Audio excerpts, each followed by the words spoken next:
안녕하십니까. 네.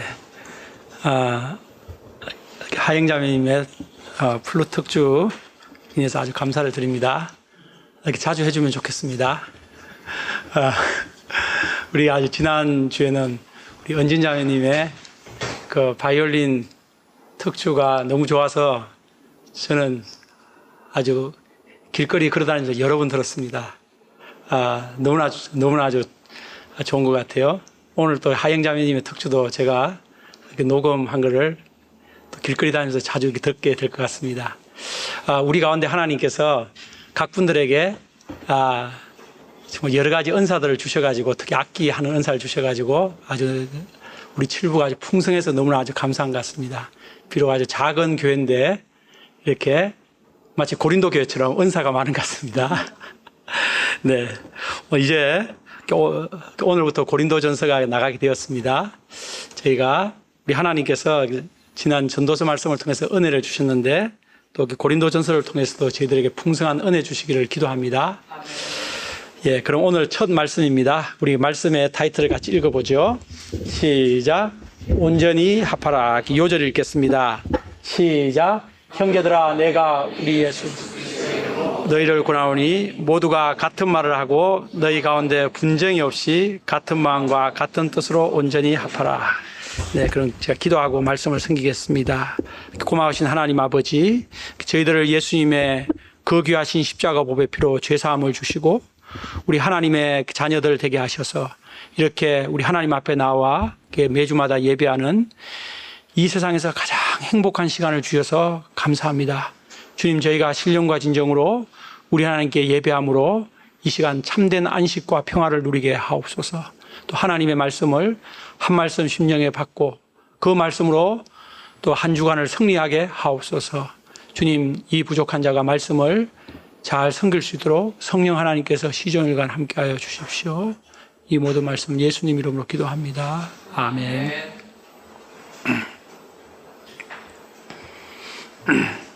고린도전서는 사도 바울이 문제 많은 고린도 교회를 돕기 위해 쓴 편지입니다. 편지가 이렇게 깁니다. 고린도 교회는 2000년 전에 있었던 초대 교회이지만 오늘날 교회들이 겪고 있는 모든 문제들을 그대로 보여주는 거울과 같은 교회입니다. 시대는 달라도 인간의 본성과 문제들은 크게 변하지 않는 것 같습니다. 고린도 교회를 통해서 오늘날 우리들의 모습을 돌아보면 좋겠습니다. 그래서 우리 관악 칠부 교회는 하나님께서 칭찬하시는 예수님 중심적인 교회, 십자가 복음 중심의 교회로 세워지기를 기도합니다. 1절부터 3절은 편지 시작의 인사말입니다. 1절을 함께 읽어볼까요? 시작. 하나님의 뜻을 따라 그리스도 예수의 네, 이까지입니다. 바울은 자신을 하나님의 뜻을 따라 그리스도 예수의 사도로 부르심을 받은 자다라고 자신을 소개하고 있습니다. 그는 원래 기독교를 예수님과 예수님을 믿는 사람들을 박해하고 진멸하려고 했던 사람이었지만 부활하신 예수님을 만난 후에 변화되어 사도가 되었습니다. 바울은 또 편지에서 형제 소스데네를 언급하고 있습니다. 소스데네는 원래 고린도시의 유대교 회당장이었습니다. 그런데 바울이 그 회당에서 예수님을 전했을 때 유대인들이 시기하여 바울을 갈리오 총독에게 고발을 했습니다.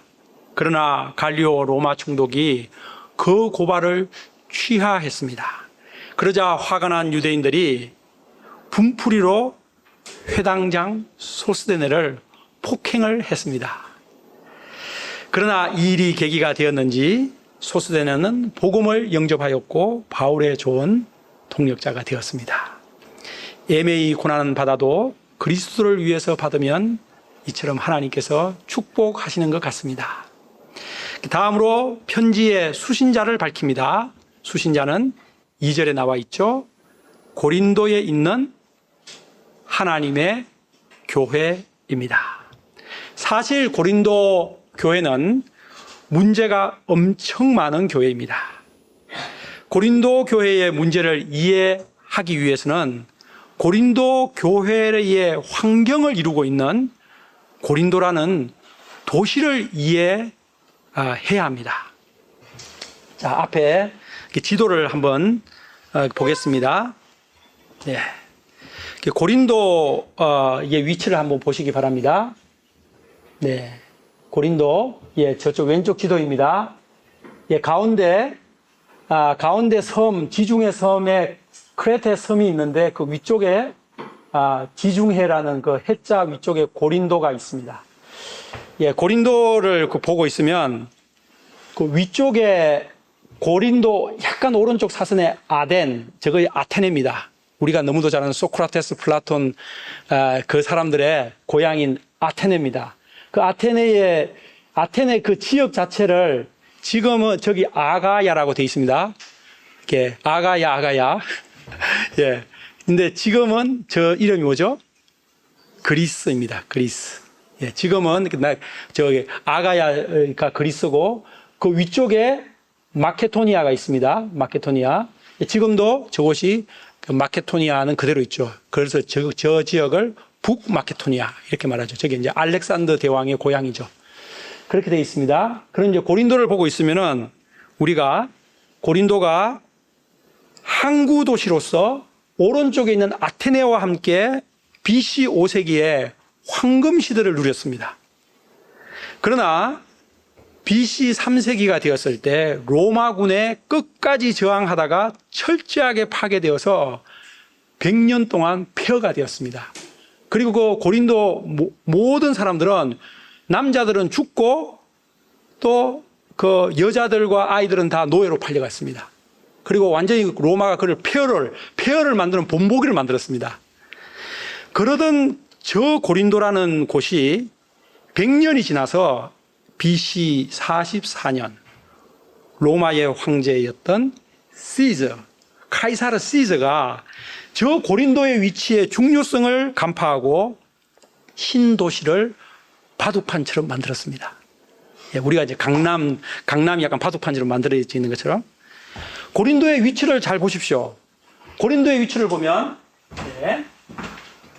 왼쪽에 이쪽에 여기에 여기 땅이 있고 북쪽에 땅이 있는데 이렇게 여기는 발칸반도 그리스고 여기가 아래쪽에 펠로폰네소스 반도죠. 여기에 바다가 이렇게 들어가고 내목 여기 있고 고린도가 있고 또 이 바다가 나갑니다. 이쪽 바다가 이오니아 해라고 하죠. 이쪽으로 해서 로마로 올라가서 이탈리아, 유럽으로 올라갈 수가 있습니다. 이쪽의 바다를 통과하면 에게해죠. 여기가 에게해죠. 에게에서 이쪽에 터키 지역의 아시아 쪽으로 갈 수가 있습니다. 물론 이쪽에 이스라엘 쪽으로 중동으로도 갈 수 있죠. 이 아래쪽은 또 아프리카입니다. 그러니까 저 위치가 얼마나 중요한 지역입니까? 정말 요충지 중의 요충지임을 카이사르 시저가 캐치를 한 것이죠. 그래서 시저는 이곳을 저 아가야 지역, 그 그리스 지역의 수도로 삼았고 로마 총독부를 세웠고 많은 퇴역 군인들을 장교들을 절로 다 보냈습니다.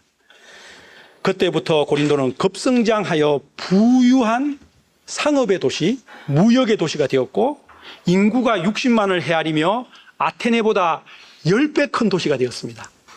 원래는 아테네가 메인 캐피털인데 아테네보다 10배 큰 도시가 되었습니다. 또한 고린도에는 사랑의 여신 비너스를 섬기는 아프로디테 신전이 있었는데 그곳에는 1,000명 이상의 여사제들이 있었습니다. 남자들이 사제가 아니라 다 여자들만 사제들입니다. 그 여사제들 그들은 모두 종교의식의 일환으로 매춘을 하는 자들이었습니다. 자연히 고린도는 퇴폐적이고 엄난한 도시가 되었습니다. 이런 타락한 환경 가운데서도 철인을 만나는 일 없이 고린도 거리를 다닐 수 없다 라고 할 정도로 헬라 철학과 수사학이 성행했습니다. 그건 당연하겠죠. 옆에가 바로 아테네니까. 예.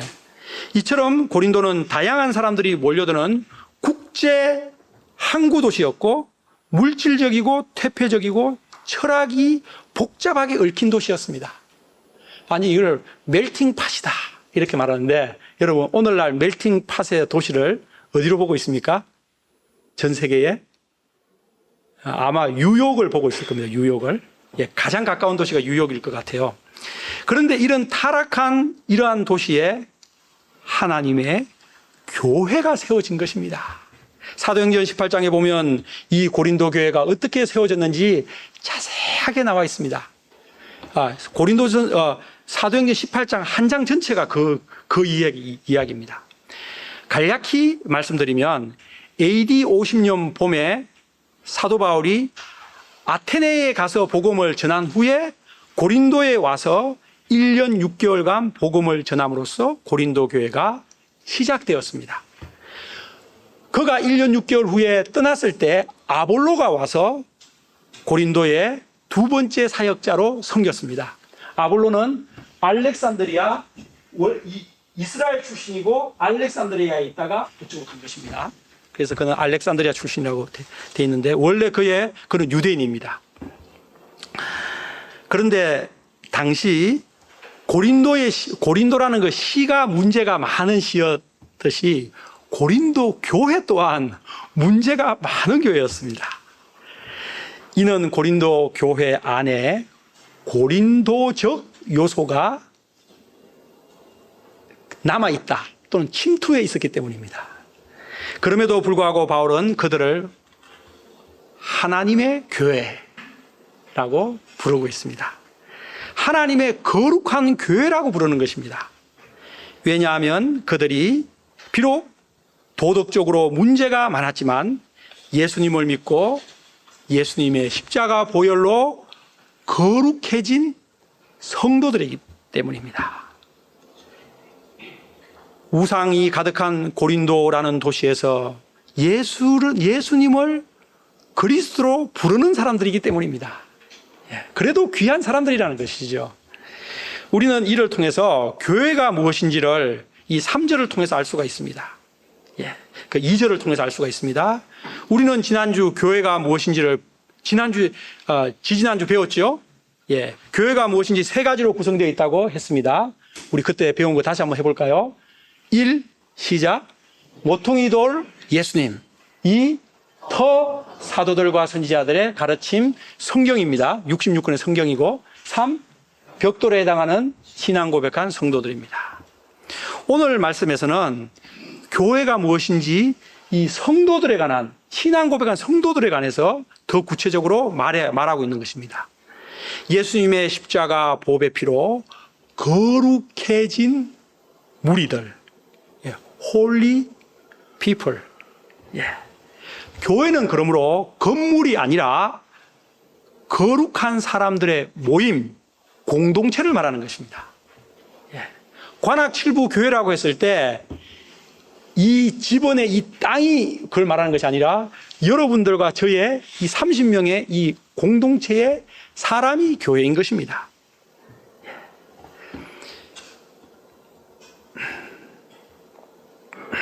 그런 점에서 우리 관악 7부는 분명히 하나님의 교회입니다. 저는 11월 말에 세례 성찬을 하고자 하는데 그때 귀하신 최지연 사모님이 예수님을 주로 신앙 고백하고 세례를 받고자 한다고 하셔서 너무나 감사가 되었습니다. 우리 관악 7부가 신앙 고백이 분명한 교회가 될 수 있기를 기도합니다.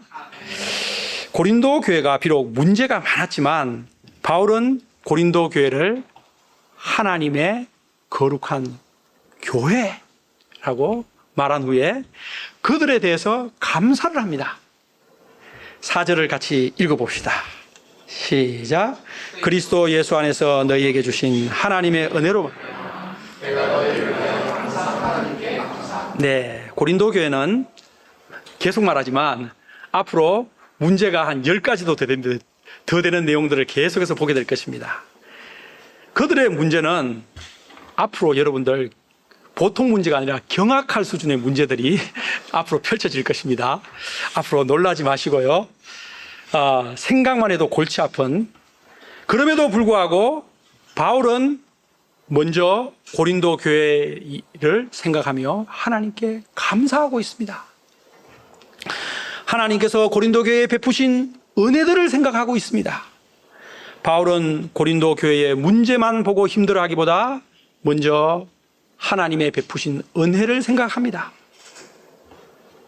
하나님께서 고린도 교회를 세우신 것, 그리고 그 고린도 교회에 하나님께서 얼마나 많은 은사들을 베풀어 주셨는가, 그거를 생각하고 감사부터 하는 것입니다.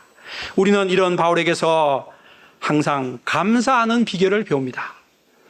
그것은 문제를 바라보기보다 먼저 하나님을 바라보는 것입니다. 하나님이 베푸신 은혜를 생각하는 것입니다. 나 자신을 볼 때도 그렇고 남을 볼 때도 그렇게 하는 것입니다. 나 자신에게 얼마나 문제가 많습니까? 그러나 나 자신에게 베푸신 하나님을 바라보고 하나님의 은혜를 바라보고 남을 바라볼 때도 마찬가지인 것입니다.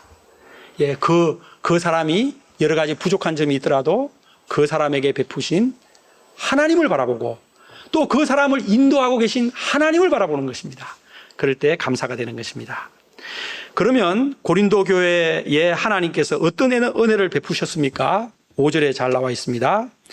그들은 예수님 안에서 모든 언변과 모든 지식이 풍족했습니다. 예, 모든 언변. 그러니까 이 고린도 사람들은 말을 잘했던 것 같아요. 예, 아마 그것이 아테네의 그 소피스트의 영향을 받았기 때문에, 수사학이 워낙 유명했기 때문에 그 말 잘하는 사람, 그런 사람이 대우를 받는, 그리고 또 모든 지식이 풍족한, 아마 그것은 당시 그 철학을 말하는 것 같습니다. 또한 그리스도의 증거가 그들 중에 견고하게 되어 모든 은사에 부족함이 없었습니다. 고린도 전서 12장에 보면 실제로 그들이 얼마나 많은 은사를 받았는지가 자세하게 나와 있습니다. 나중에 그것을 살펴보겠지만 고린도 교회는 하나님으로부터 받은 은사가 너무 많아서 문제가 될 정도였습니다. 원래 그렇습니다. 이렇게 가진 것 없고 능력 없는 사람은 크게 문제 안 일으켜요. 원래 가진 것 많고 재능 많은 사람들이 원래 문제를 일으키는 겁니다. 원래. 바울은 고린도 교회에 베푸신 하나님의 그 풍성한 은혜에 감사할 뿐 아니라 그들의 미래에 대해서도 소망을 갖습니다. 8절을 우리 같이 읽어보죠. 바로 이 8절은 우리들을 향한 소망의 말씀입니다. 시작. 주께서 너희를 우리 주 예수. 아멘. 고린도 교회는 책망할 것이 많은 교회입니다. 지금 책망을 하기 위해서 이 편지를 쓰고 있는 것이거든요. 그러나 바울은 하나님께서 이런 것들을 장차 우리 주 그리스도에 오시는 그날에 책망할 것이 없는 자로 끝까지 견고하게 하실 것이다 라고 확신을 하고 있습니다. 어떻게 바울이 이런 확신을, 바울은 어디서 이런 확신이 생긴 걸까요? 바로 9절입니다. 9절도 바로 우리를 향한 말씀입니다. 같이 읽어보죠. 시작. 너희를 불러 그의 아들 예수 그리스도 우리 주와 더 교제하게 하시는 하나님은 미쁘시도다. 여기서 바울의 확신은 하나님의 미쁘심을 믿는 믿음 때문입니다. 이 미쁘다는 말이 무슨 뜻인가 하면, 우리가 오늘날은 미쁘다는 말 거의 쓰지 않는 것 같은데, 예쁘다 이런 말을 쓰죠. 미쁘다. 이것은 믿었다는 뜻입니다. 믿었다. 믿을 수 있다. 그래서 영어 단어로는 faithfulness. 이게 신실하다는 것입니다. 항상 그 사람이 하는 모든 말들이 믿을 수 있는 말을 한다는 거죠. 예. 바울은 신실하신 이 믿어온 하나님을 믿었기 때문에 현재 고린도 교회의 이 모습에 낙심하지 않은 것입니다.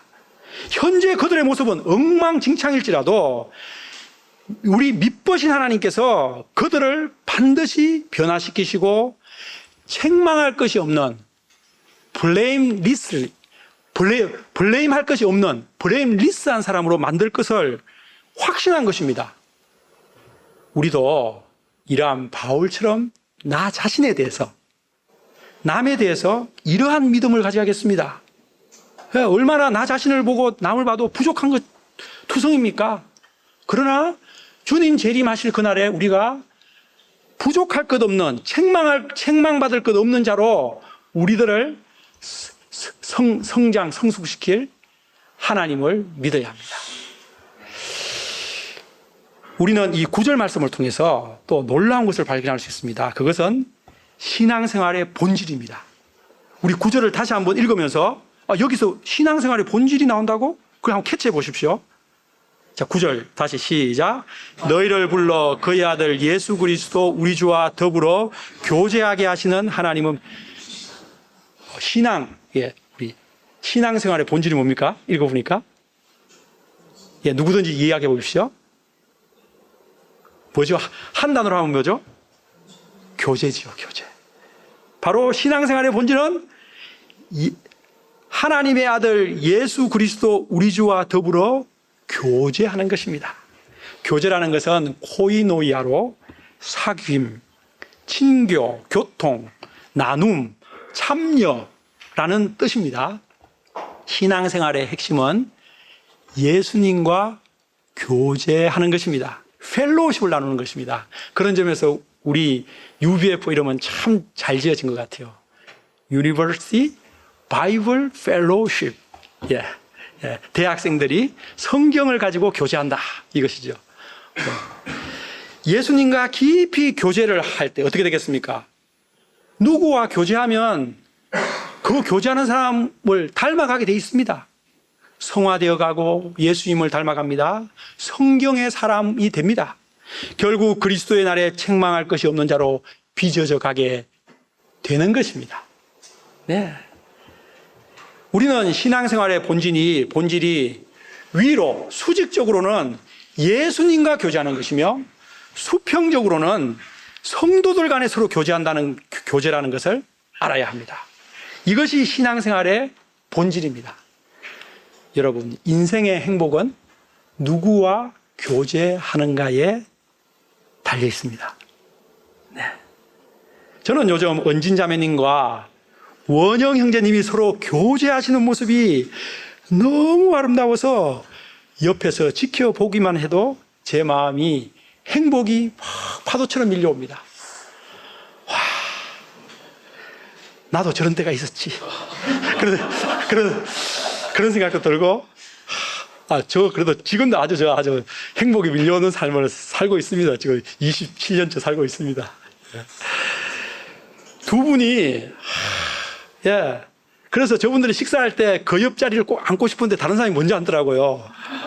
오늘 식사할 때 빨리 가서 앉아야겠어요.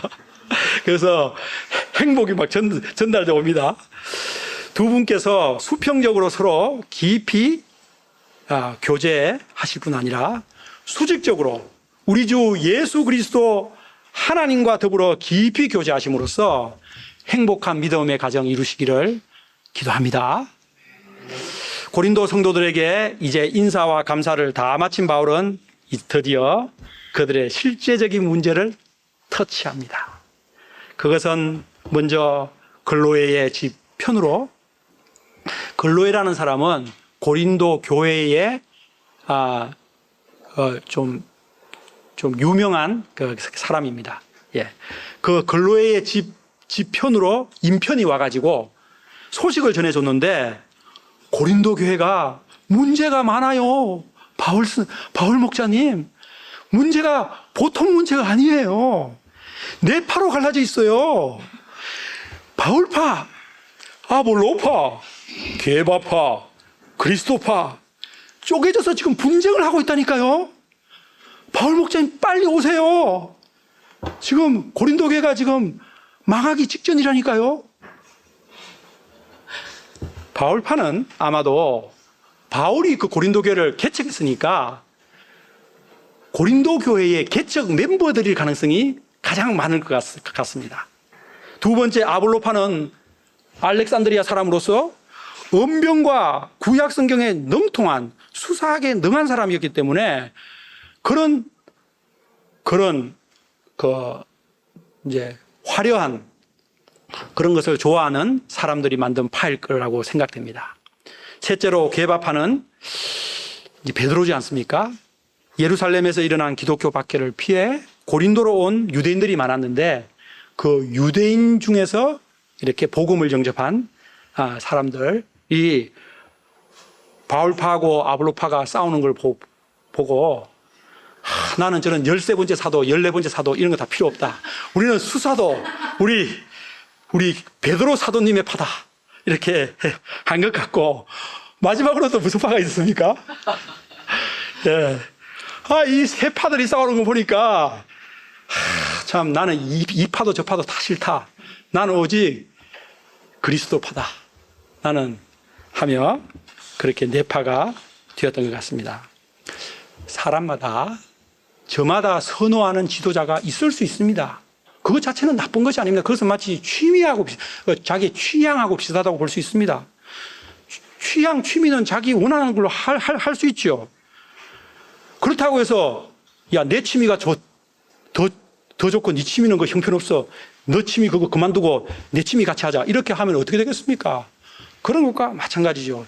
제가 좀 그런 약간 선호하는 그런 것이 좀 약간 강한 사람인데 자꾸 제가 좋아하는 취미로 자꾸 사람들 끌어들이려고 하는 그런 게 좀 있는데 이런 것이 문제인 것입니다. 예. 여러분들이 저를 잘 감당하고 계신 겁니다. 생각해 보면. 자기가 좋아하는 지도자를 높이고 자랑하면서 다른 그 사람들을 무시하고 배척하는 것입니다. 이는 인간적인 것이며 인간 중심적인 것이며 그 밑바닥 속에 무엇이 있겠습니까? 자기 중심, 이기심, 자기 욕망을 앞세우는 욕심이 숨어 있는 것입니다.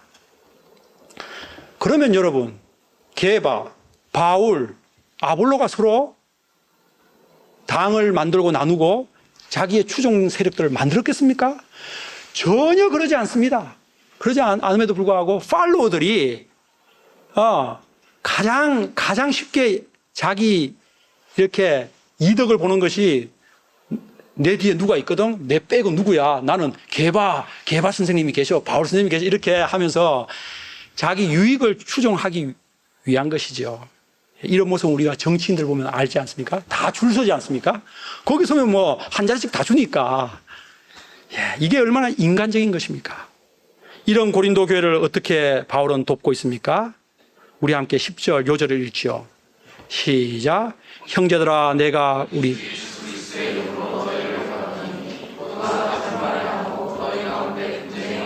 같은 마음과 같은 뜻. 네. 여기서 같은이라는 단어를 계속 반복하고 있습니다. 그만큼 얼마나 바울이 지금 쪼개진 것을 안타까워하는지를 알 수 있습니다. 여기서 온전히 합하라. 이 단어는 카타르티조라는 그 헬라어로 이제 카타르티조인데 이건 의학 용어입니다. 어긋난 뼈를 바로 맞추다. 뼈가 부러져서 어그러져 있습니다. 그렇게 하면 얼마나 고통스럽겠습니까? 뭐 축구를 하다가 아니면 등산을 하다가 뼈가 부러졌어요. 그 고통은 이루 헤아릴 수 없고 조금 더 움직일 수도 없을 것입니다. 등산을 하다가 이렇게 뼈가 부러져서 뭐 추락해가지고 그러면은 헬기가 와야 됩니다, 실제로. 너무 힘들기 때문에. 교회의 분열은 몸의 뼈가 어그러진 것처럼 고통스럽다는 것입니다. 온전히 합하라고 간곡히 권면한 바울은 온전히 합해야 될 이유를 세 가지로 설명해 주고 있습니다. 그것이 13절입니다. 우리 같이 읽어볼까요? 시작. 그리스도께서 어찌 나뉘었느냐? 바울이 너희를 위하여 십자가에 못 박혔으며 바울의 이름으로 너희가 세례를 받았느냐? 첫째, 그리스도가 어찌 나뉘었느냐? 네파로 쪼개져서 분쟁하는 것은 마치 그리스도를 나누는 것이라는 것입니다. 예수님의 몸을 나누고 쪼개는 것이라는 것입니다. 왜냐하면 교회의 몸이 뭐죠?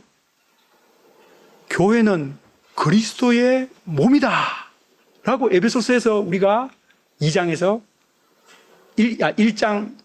배웠습니다.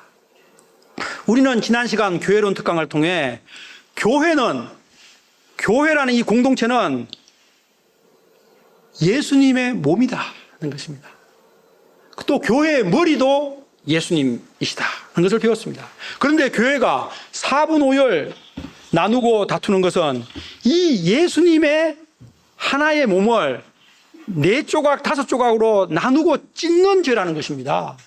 둘째 같이 읽어봅시다. 시작. 바울이 너희를 위하여 십자가에 못 박혔느냐? 예, 얼마나 예리하게 그들의 잘못을 지적하고 있습니까? 바울이라는 사역자들은 구주가 아닙니다. 아무리 그 사람이 훌륭한 사도일지라도 십자가에 못 박혀 죽으신 분은 예수님 한 분밖에 없습니다. 그분만이 우리의 구주입니다. 바울은 네파 중에서 이 둘째 말을 하는 걸 보면 바울파를 책망하는 것처럼 보입니다. 바울이 너희를 위하여 십자가에 못 박혀 죽었느냐? 그러니까 아볼로가 그 십자가에 못 박혀 이렇게 얘기하지 않고 바울을 얘기하지 않습니까? 참 이것은 바울 선생님이 지혜롭게 말한 것 같아요. 바울파를 들어서 책망함으로써 다른 파들도 동시에 책망을 하는 지혜인 것이지요. 아니 내가 뭔데 너희들이 나를 추종하느냐? 나 바울은 다만 하나님의 심부름 사역자 아니냐? 그런데 내가 너희들을 위해서 십자가에 못 박혔냐? 내가 너희들의 죄와 죽음에서 구원했냐? 왜 나를 십자가에 못 박힌 예수님처럼 추종하느냐? 이 어리석은 자들아, you stupid, 말하고 있는 겁니다. 예. 실상 고린도 전서를 다 읽어보면 고린도 사람들의 성향을 잘 알 수가 있는데 그것을 가지고 판단해 볼 때 아볼로파가 가장 책망을 받아야 할 것 같습니다. 제가 생각할 때. 왜냐하면 보면 그렇게 나와 있습니다. 그래서 말 잘하고 화려한 거 그런 거 엄청 좋아하는 그런 걸 좋아하는 사람들이 문제를 일으키고 있는 것이 계속 앞으로 한 10가지 정도 보게 될 텐데요. 그런데 만약에 바울이 아볼로파를 책망한다면 어떻게 되겠습니까? 예, 바울은 참 지혜로운 목자인 것 같습니다. 마지막 셋째, 가서 또 읽어봅시다. 시작. 바울의 이름으로 너희가 세례를 받았냐? 여러분, 세례는 누구의 이름으로 받는 겁니까? 예, 예수님의 이름으로 세례 받는 겁니다. 더 정확하게 말하면 예수님이 성천하시면서 말씀하셨습니다. 너희는 가서 모든 민족을 제자로 삼아 아버지와 아들과 성령의 이름으로 세례를 주고, 예, 세례는 성삼위 하나님의 이름으로 받는 것이지 바울이라든지 베드로라든지 누구 사람 지도자의 이름으로 세례 받는 것이 아닙니다. 그 사람은 그것을 대행하는 것입니다. 마치 택배기사가 물건 대행하듯이, 예, 그렇게 하는 것입니다. 여러분, 택배기사는 물건을 빨리 갖다 주고 빨리 자기는 사라지는 것이 가장 좋은 겁니다. 택배기사가 와가지고 저 좀 잘생겼어요? 물어본다든지 이 택배 물건 좀 설명해 줄까요? 이렇게 하면은 그 택배 빨리 주고 자기는 싹 사라져야죠. 그것이 사역자들의 일이라는 것입니다. 예. 그런데 고린도 교회 사람들은 나를 세례 준 사람이 바울 목자님이야. 나 세례 준 사람은 아볼로 목자님이라니까? 그러면서 이 세례가 얼마나 중요한지 알아? 그 가장 중요한 것을 준 분이 이분이라니까? 어떤 사람은 나를 결혼할 때 주례해 준 분은 저 목자님이야. 그러면서 또 자기 주례해 준 목자님을 막 이렇게 추정하는 사람도 있습니다. 그거 다 그 주례해 준 분이라든지 세례 준 사람은 생각도 하지 않는데 엉뚱하게 추정하는 것입니다. 그것은 자기가 얼마나 그 헛죽정이 같은 사람인가를 드러내는 것입니다. 예, 속이 알짜인 사람은 그런 거 절대 얘기하지 않습니다. 예, 예, 그들은 세례 준 지도자를 중심으로 당을 짓고 분쟁했습니다. 바울은 이런 일이 생길 줄 알고 미리 자신은 최소한의 사람들에게만 세례를 줬다고 말하고 있습니다. 정말 바울이 이렇게 생각해가지고 했는지 참 신기합니다. 그는 예수님이 자신을 보낸 목적이 세례 베풀라고 하심이 아니라 오직 복음을 전하도록 보냈다고 말합니다. 이 말이 세례가 중요하지 않다는 말은 아닙니다. 복음 전파가 1차적 우선적인 것이며 세례는 2차적이라는 것입니다. 복음이 사람에게 전해지면 믿음이 생기고 세례는 자동적으로 받게 되는 것입니다. 예, 무엇이 주고 무엇이 뒤따라오는 부인지를 제대로 알아야 됩니다. 그러므로 세례는 억지로 받는 것이 아닙니다. 예수님을 인격적으로 믿게 되었을 때 자원해서 받는 것입니다. 그리고 바울은 복음을 전할 때 말의 지혜로 하지 않았다고 했습니다. 그 헬라의 수사학이라든지 웅변술로 하지 않았다는 것입니다.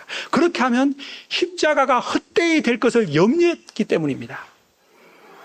그는 복음을 전할 때 인간의 지혜에 인간의 그 뛰어남이 드러나지 않도록 극도로 조심한 것입니다. 우리도 목자 생활할 때 또 제가 이제 이렇게 강단에서 또 메시지를 전하는 사람으로서 정말 조심해야 됩니다. 오직 예수님만이 드러나도록 또 복음 진리 자체가 쫙 드러나도록 성경이 드러나도록 해야 됩니다. 우리는 오늘 고린도전서 첫 말씀을 통해 고린도 교회의 분쟁을 돕는 바울을 배웠습니다.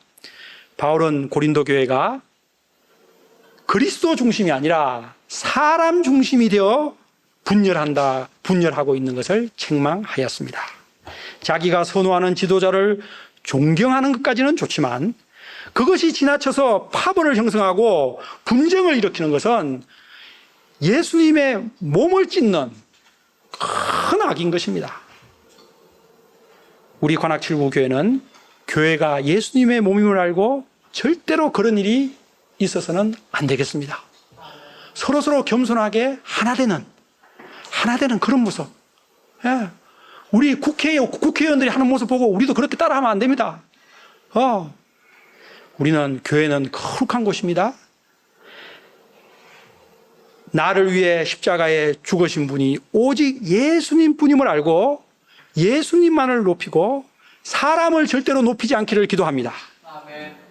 우리가 사람 중심의 인간적인 생각을 버리고 예수님 중심의 복음신앙을 굳건히 하기를 기도합니다. 그래서 우리 관악칠부가 예수님 중심으로 정말 아름답게 하나 되어 하나님의 칭찬받는 교회 되기를 기도합니다. 기도하겠습니다. 이렇게 감사하신 하나님 아버지, 오늘 고린도전서 첫 말씀이 나가게 해주셔서 감사합니다. 참 2000년 전의 교회인데 참 오늘날 교회의 모습과 거의 비슷한 것을 통하여서 저희가 반면교사를 삼을 수 있어서 너무나 감사합니다.